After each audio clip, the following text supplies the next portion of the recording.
you want to see the sights, grab a bite, or just get away. So many places to go and so many ways to get there. We've got your itinerary planned. Join me, Cindy Hing, as we go day tripping in the Palm Beaches. Day tripping in the Palm Beaches. So much to do when you come day tripping with me. On this episode of Day Tripping in the Palm Beaches, we're exploring Wellington with a self-guided adventure through horse country. From world-class equestrian culture to an exciting night on the dance floor, this trip is full of fun at every stop. Welcome to Wellington. This place is the only museum that solely focuses on polo. Yes, we're the only one in the world. We're here with a sport that's 2,600 years old, and Wow. we're the one that makes it happen here in the United States. Why do you think polo is so important to the Palm Beaches? Well, I think it's played here for many, many years. It was here in the early 20s. It's still played today, and when you add the amount of chukkers that are played, Chukker? What's that? a chukker is 7.5 minutes of time. It's like a period in football or an inning in baseball. The amount that's played in our season equals the rest of the United States. So this was the gravitational pull to have the museum here in South Florida. This museum comprises of two different parts. You have the museum and the Hall of Fame. Yes, we honor the great horses, the great players, and the people who have spent their lifetime with the sport. So we have the Eaglehart Award, the Hall of Fame Award, and Horses to Remember. So we try to tell the story as quickly as we can so that when someone comes in for the first time, they can learn a little bit about the game so that they can go on and watch the game in person and enjoy it more. Well, that's why I stopped by first on my day trip. Well, hopefully you'll go to polo when you leave here. Absolutely, that's the plan. Excellent. What are some of the prized artifacts in this museum? Well, we keep most of the major trophies. The trophy that's with us here, this is the United States Open. This trophy is from 1910. Every time you win it, you get your name on one of these boxes. This is the top of the mountain. This is a Super Bowl. This is the Vince Lombardi or the Stanley Cup of polo. I also like that you have exhibits for women, honoring them as well. Women are the fastest growing part of the United States Polo Association. How do you get inducted into the Hall of Fame? People submit names of people that they think should be honored. We have a nominating committee that then reviews it and votes on it, and then it goes to our board to be seconded. And what about the horses? Same thing with the horses. What are some of the interesting things that you have over there on the Hall of Fame side? The trophy that you receive is a bronze sculpture. You have a plaque here. You're on the website. Tommy Hitchcock probably was the highest rated player at that time and played all over the United States, all over the world. He played in the Olympics, played on many great teams up until he actually died in the Second World War. Fitzgerald was his great friend, and The Great Gatsby was written about Tommy Hitchcock and his wife. 1990 was the first Hall of Fame induction. We're open Monday through Friday from 4 to 10, and on Saturdays in season from 10 to 2. It's free admission. We'd love for anybody to come in and spend time learning about this great sport. Remember, it's 2,600 years old, and we spend part of every day preserving yesterday for tomorrow. I think I'm ready to soak it all in. Thanks to you. Thank you. Hopefully we see you again so you can tell us about your experience. Of course. I've learned so much about the history of polo, and now I'm ready to go watch a game. Let's go.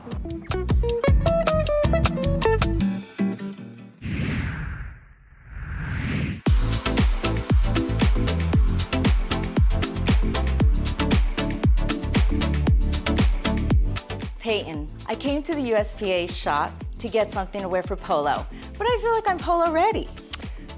Not quite. I think we can add a few fun touches from the US Polo ASSN Global Collection here at the USPA shop. Okay, let's do it. Let's do it.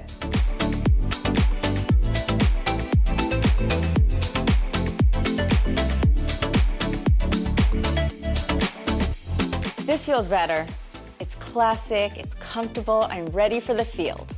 You hit the nail on the head. For the sport of polo, the look is polished, comfortable, and effortlessly refined. As the official sports brand of the United States Polo Association, US Polo ASSN is featured here at the National Polo Center in Wellington, Florida. We have product for men, women, and kids. You'll find our iconic double horseman logo on polo shirts, linens, button-downs, quarter zips, dresses, bottoms, and caps. We also have graphic tees, sweatshirts, and unique accessories. We even have your game day essentials. Visit us December through April in the USPA shop at MPC or online at uspashop.com. You really do have it all. We sure do. Now let's head outside and learn more about the sport of polo. Let's go.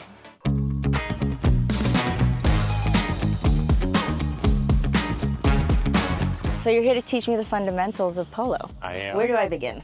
Well, you're already on the horse, so that's a good start. Okay. And from there, polo is played with the mallet in the right hand. Why the right hand? At one point, they allowed people left and right, and it got too confusing, and it causes accidents.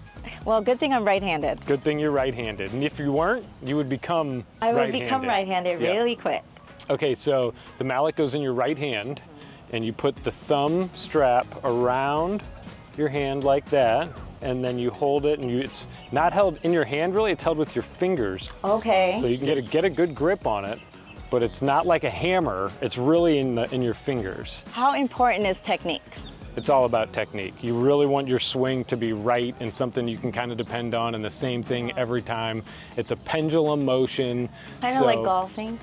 Exactly like golfing, and the same principles where you want everything to be lined up when you get to the ball, and that's how you get the best contact.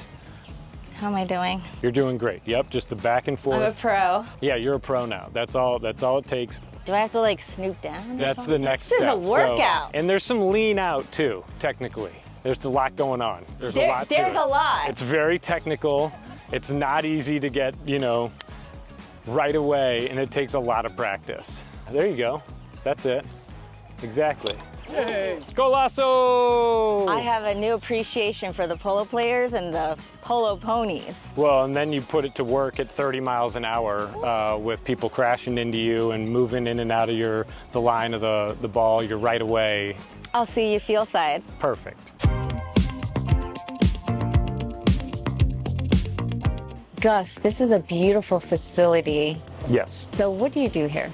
I'm the announcer here at the National Polo Center. Oh, look at that, the give and gone, baby. It's Lucas Diaz Alberti. How do you like your job? I love what I do. I say I've got the best job in polo. Wow. So tell me about the overall experience when I come here on a day trip. What can I expect? Parking is easy. You come up the stairs, you pass the USPA shop, you've got the Asado area to your right, the wooden horse area. You can get something to eat and then head into polo.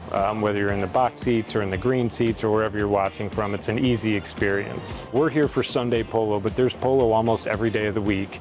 So let's say somebody who's never been to polo, first time going on a day trip, what would they be experiencing?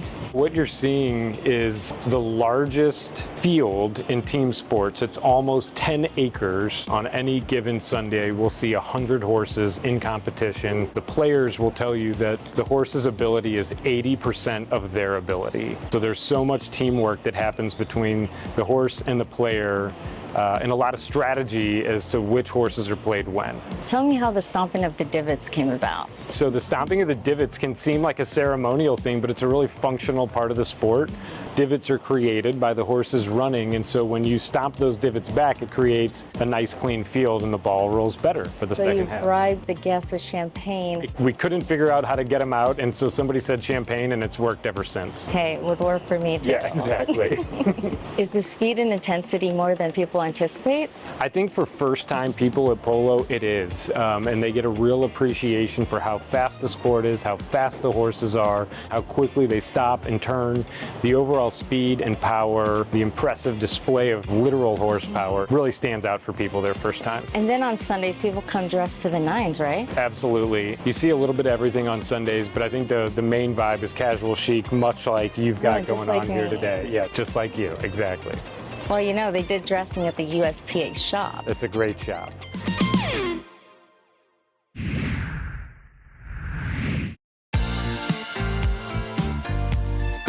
We're at La Mundial in Wellington, and it's a family-owned business that's been around for over 120 years. My great-grandfather started the business at 1906 in Quito, Ecuador, and he had the vision of making the business worldwide. So he called the business La Mundial, which means the worldwide. And then my father made the vision a reality. So now we are selling our boots here in the US, in Europe, other places, and that's why. You're fifth generation. Yes, with my sister. I heard that you guys are traditional artisans with superpowers. That's right. It's because we use technology and craftsmanship at the same time. Tell me about the LM experience, the LM Master Fit Scan. So the first thing that we do is take measurements of your feet and legs. This scanner has laser and also pictures. First, the laser scans the leg, and then it takes like a three-dimensional picture, and that information will go straight to our production system. Once the order is placed, our customers will be receiving emails of the progress of the boot. How has boot making changed throughout those years? We haven't changed much. The thing that we change and improve is how to take measurements, so now it's more precise. The handcraft is basically the same. So what's the difference in me going to buy a pair of boots at any store versus purchasing something here? Everything is fully custom. So it'll fit like a glove, right? Yes. How long is the process once I place my order? It takes 3 months. It sounds like that's the future of custom boot making. Yes, that is our goal. I'll be back in 3 months to see how my boots came out. So you just don't make riding boots, right? You make other shoes? Yes, we do fashion boots and paddock boots as well. And these boots are not made here, right? They're made in Ecuador. So has that factory been there for 120 years? Yes, the people in Ecuador, they are like our family, and we really appreciate them. They create the boots with a lot of care. You can't do this online, right? You gotta come in here. We have a self-measuring kit. We send socks and some tapes that we use here. So they can create the experience at home as opposed to coming into the store. So you can order from anywhere. Yeah, Why should people shop here? because of the tradition, we select the best leather that we can find. Everything is handcraft. It's really easy to break in. It lasts for a really long time.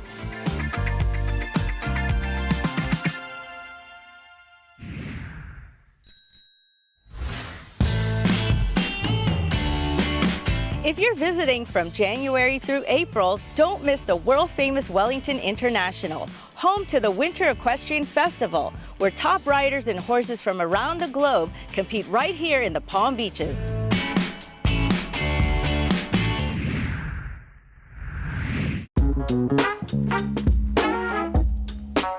Fred Astaire, well-known Hollywood icon. He was a singer, choreographer, dancer. He did it all. Well, he is a true Hollywood legend. New generation, of course, haven't seen the movies, but they know who he is, and he started his studios at 1947 back in New York. You don't just offer ballroom dancing, right? Oh yes, we teach a lot of dances. Not only classical ballroom dances, like waltz, tango, foxtrot, Viennese waltz, cha-cha, rumba, swing. We also have nightclub dances like salsa, bachata, merengue, hustle. So you don't have to be a professional to come here. You could be a beginner also? We specialize In beginners? in beginners. Wow. How long before students can see progress? We have our trophy system that Fred Astaire developed himself. First is introduction. If it's presented easy and fun way, you can easily start dancing. And then of course going through the levels, step by step, layer by layer. Talk about the types of classes that you offer. We have private lessons, we have group classes, and we have practice parties. Because all those three things putting together, it's practice, practice, practice. So what is the easiest dance to learn? Me personally, I think the easiest dance to learn is bachata.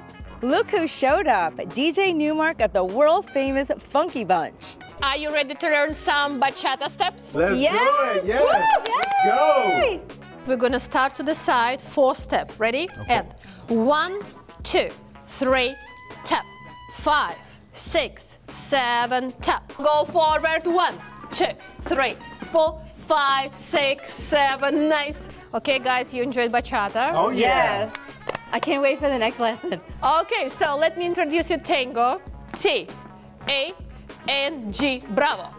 And now, the world-famous Funky Bunch is going to teach me hip-hop. Cindy, Yes? it's hip hop time. I'm ready. Ace, you ready? You know I'm born ready. Let's get Born it. ready. You're about to be funky with the bunch. Okay. To the right we go. 1 and 2 and 3 and 4 and clap and 1, 2, 3. Set. Great job. Give it up for Cindy. After 35 years, you guys are back with a new album or world tour. What can people expect? Expect the unexpected. We're coming with the new and the old. Sounds are like more mature. BBD meets Bruno Mars. When you listen to this album, it's gonna blow you away. You're gonna listen to it every single day. I just can't believe that I have this opportunity to hook up with these legends in the game right here. It's just like a dream come true. I heard you have a clothing line. Yes, Generation X. We got stuff that's, Funky Bunch and for Generation X all together. Generation X means excellent. Hey Cindy, on behalf of the Funky Bunch, I think it's safe to say you are now an honorary Funky Bunch member. Official. Well, I do have the dance moves down. Oh, Let's bust it out. Let's Sit do down. it. 5, 6, 7, and 1, and 2, and 3. We have every Friday practice parties where me and Sasha, we have created this wonderful community for people to come together, meet each other, socialize, dance. Do people come here to learn dances for special occasions? We are creating wedding dance. We are preparing people for quinceañera. For the wedding, we are trying to create the special dance story and trying to make this day and this dance just unforgettable. Do you offer classes for kids?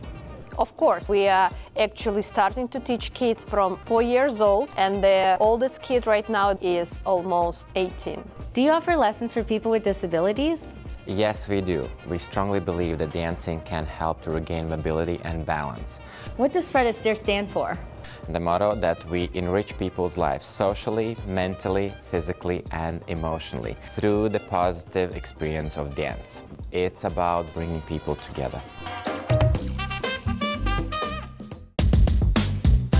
That wraps up our self-guided adventure through Wellington. From its rich equestrian spirit to a night full of rhythm and dancing, don't go anywhere. A new episode starts right now. On this episode of Day Tripping in the Palm Beaches, we're diving into a dessert daydream in West Palm Beach. From elegant pastries to bright citrus-inspired bites and a few unexpected sweet stops along the way, we're spending the day indulging in pure dessert bliss. Welcome to Dessert Daydreams.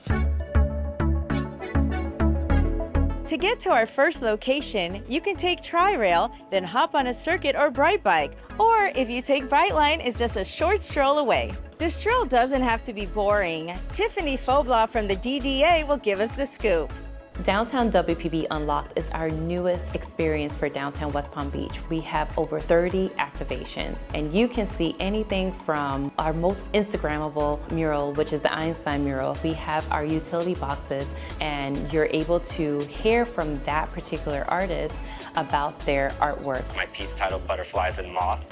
It's about the pollinators. You can go to Ganache Bakery and see Jamal come out and welcome you at his door. I'm Jamal Lake, and together with my wife Nish, we own Ganache Bakery.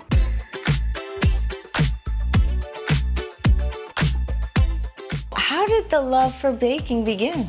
Well, I started baking when I was a kid. My mom would always bake cakes on weekends. Since then, I always loved baking and cooking, and I decided to pursue a career in it. How did you get started in television? Back in 2018, I was approached by the Food Network to do the Halloween Baking Championship Season 4, and that was my first big debut on Food TV. Were you nervous? Very. It was nerve-wracking because, you know, it's a big deal to be on a Food Network, and I did a really good job. From there, they called me back again, and then I did Guy's Dessert Game Season 31, and that one I did win. So when you have customers come into Ganache, what do they say to you since they saw you on TV? A lot of the time they're shocked that I'm actually here.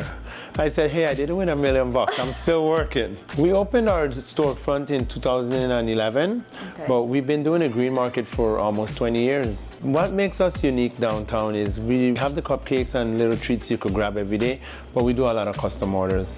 I also got to experience your Lily Pulitzer cookie making class. Yes, so that's a fun class that we do. We book it through the West Palm Beach Food Tours with Crystal. It's just a really good, fun time to come by. You could bring your girls, and it's really good to do. And you could bring the guys, too. Guys do really good.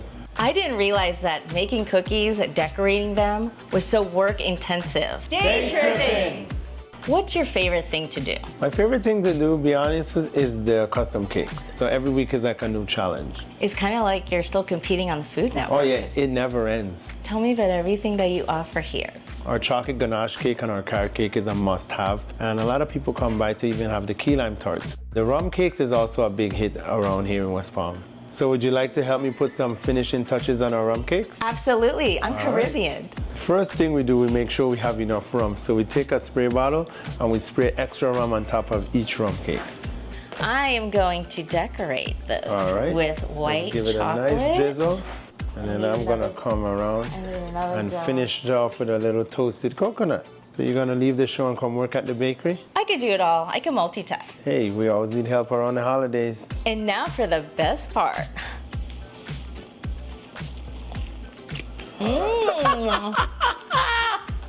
Thank you for making my dessert daydreams come true. Rum friends are the best friends.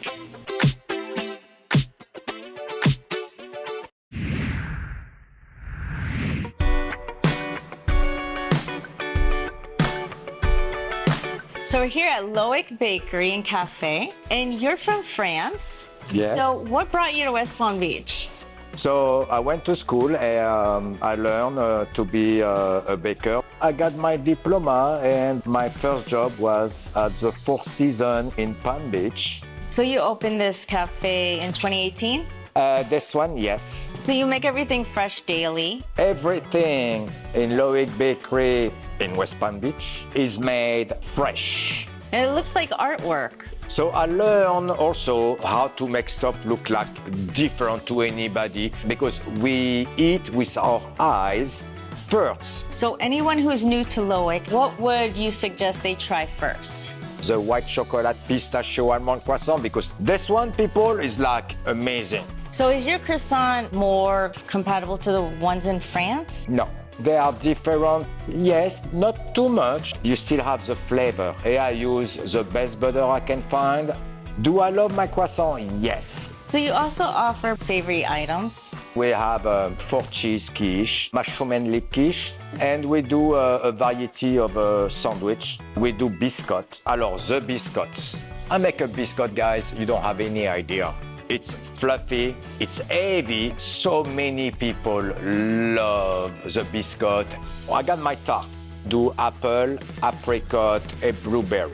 Baked with almond cream. It's heavy on your hand, but when you eat, it melts. So people love it. Passion cookie. You never had a cookie like that before. And we do also the parfait yogurt. The coffee, it's excellent also. Why should people come here? You won't be disappointed, honestly. It's a real food. I could tell that you really love what you do. Just to see the face of people and the way they talk about it, yes, that makes you love what you do. It's my name, it's on the door, so I want you to feel like you're home here. All right, Cheryl, get us to our next location, Key Lime to Happiness.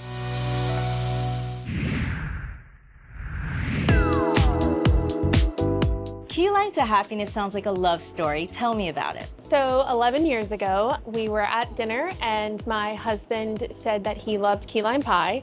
And I thought, oh, I can make that for him because I always loved baking. I started to manipulate a recipe, impressed him with it, and over the years it became my thing. One thing led to another, and here we are. Your dad is a retired fireman turned baker. Tell me about that. Right around the time that I started, I literally was just like, hey, can you come to the green market with me? I need your imagination and your cleverness. He kind of ran with it and did way more than I thought he was going to. Well, he's your dad. Yeah, and he had just retired and he was like, do you need help? And I would leave him at the bakery while I was still working full time. He came up with a lot of different flavors. So now it's the two of us that bake. So what do you sell here? Key lime pie, cheesecake? So it started out, we found our niche being what we call our pie bites. They're cupcake-sized pies. They are truly pies. They're just tiny. We do have full pies as well. We do cheesecakes, we do key limes, we do unique pies like s'mores, apple pies. I also heard that you sell ice cream. And ice cream, yes. We have pie ice cream, mostly like key lime flavored ice creams. And then the books behind us is a little second business that we started, and we do our blind dates with a book. So we also have our bake at home cookie kits. I heard you offer classes here? We do. We offer cheesecake baking classes. Welcome to the cheesecake baking class. Today you're going to learn how to make your own cheesecake, and you'll get to take it home and enjoy it.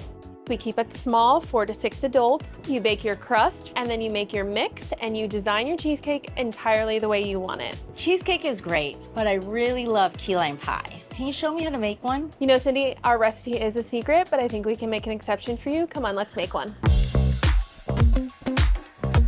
I just couldn't control myself.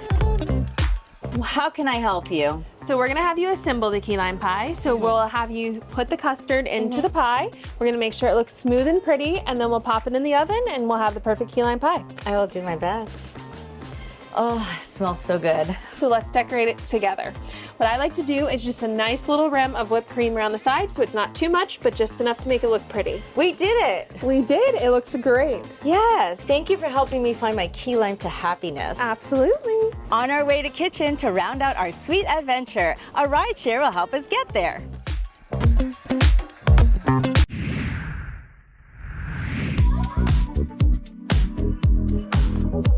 It seems that Kitchen has a very loyal fan base. For sure, we're lucky, we're very lucky. Yes, tell me how it all got started. So 13 years ago now, I can't believe it's that long, we opened Kitchen because we always wanted to open a restaurant.